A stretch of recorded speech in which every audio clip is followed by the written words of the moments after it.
my reality is like a chain in a scheme. In actuality, I do it for the realest team. I mean, it's life or death, they just want to kill a dream. When I wake up, I have a show in the Philippines. And if you didn't know, well, it's original. I sent my message, it could never be subliminal. My vision is maximum, your vision's looking minimal. Tell me how it feels to be digital. Dictionary dream, so you know I'm always looking up.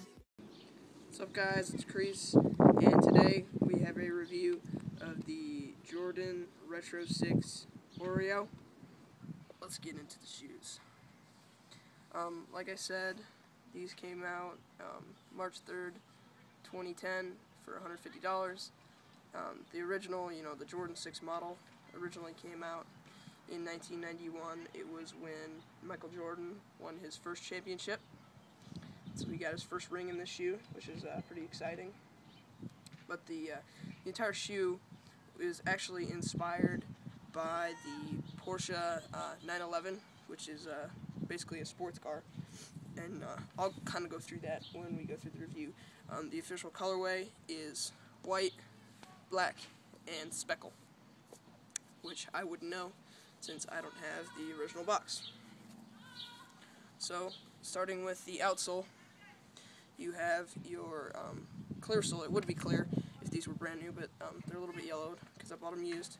Then you've got your white with kind of like that bubble pattern, and you can see it on the icy sole as well.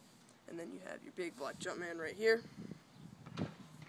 The bottom, these bubbles on the bottom, they do kind of remind me of a tire, which is where the Porsche 911 theme would come in. On the midsole, you've got white in the front, and then black with a white speckle, a little white paint speckle, and then white again, and it kind of alternates going all the way around. And you got this big white chunk on the back, alternation, white on the front.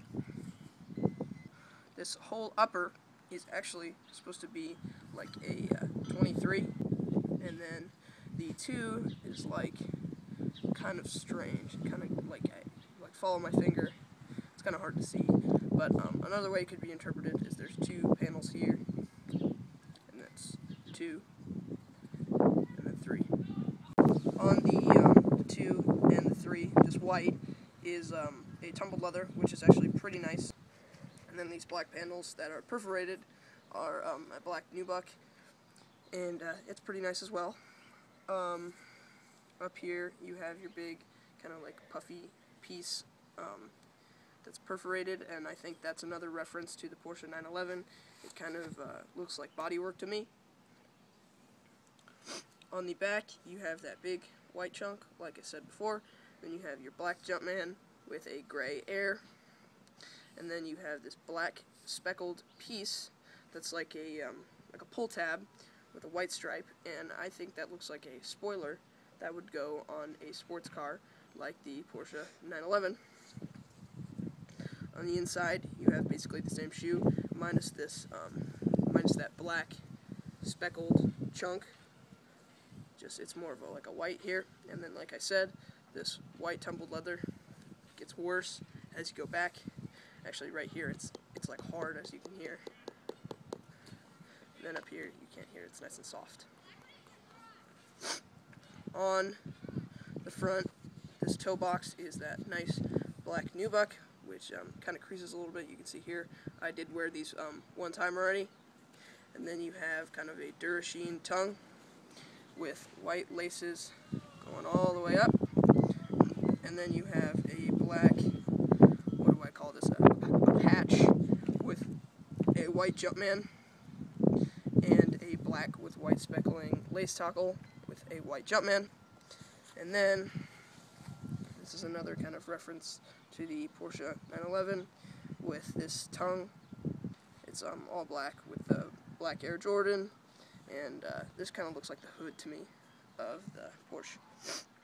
But this is rubber, and the whole shoe, as for like the tongue, is kind of tongueless in a way, because it goes all the way down to the bottom of the shoe on the inside. Let's see, can you see that? It goes all the way down, so in a way it's tongueless, like the Free Run 2. But on the insole, it is a black insole with a white Jumpman, and then you have a black sock liner. The air bubble has been a very popular thing for Nike, because I don't know, kids just love the air bubble, and I'm a big fan of the air bubble too. But the Jordan 6 has an air bubble. So let's talk about the fit of the shoe. These are a size 9, which is like my natural size. Because of this whole tongueless feel that the shoe has, it's a little bit tighter up on the ankle, and because of the materials, they're a little bit tighter up there. And then down on the toe box, this is just for me, they're a little bit long. So if you've got short feet, then you might want to go a half size down, or if you have big ankles, then you might want to go a half size up. As for the narrowness, they're fine, and I don't see myself having wide feet, so I can't really give you an opinion on that. The comfortability of, like your air bubble and just this big clunky sole that they have, it's not very squishy. It's not very it's not as comfortable as I would like it to be, but it's kind of an old shoe. So as for comfortability, they're all right. Like I said, the sole's kind of wonky and heavy, so they're kind of heavy to me. But I grew up in a generation where we're wearing all these synthetic and super breathable materials that are super light, and just everything is constantly comfy. And this is just kind of like a different feel to me, because the leather, it's not that comfortable to me, and the sole isn't that comfortable. But, that's just because they're from the 90s, and this isn't the generation of shoe that I grew up around, but I will still continue to buy retros. But, one last thing, this sole that's nice and dirty, there will be a video about it in the future.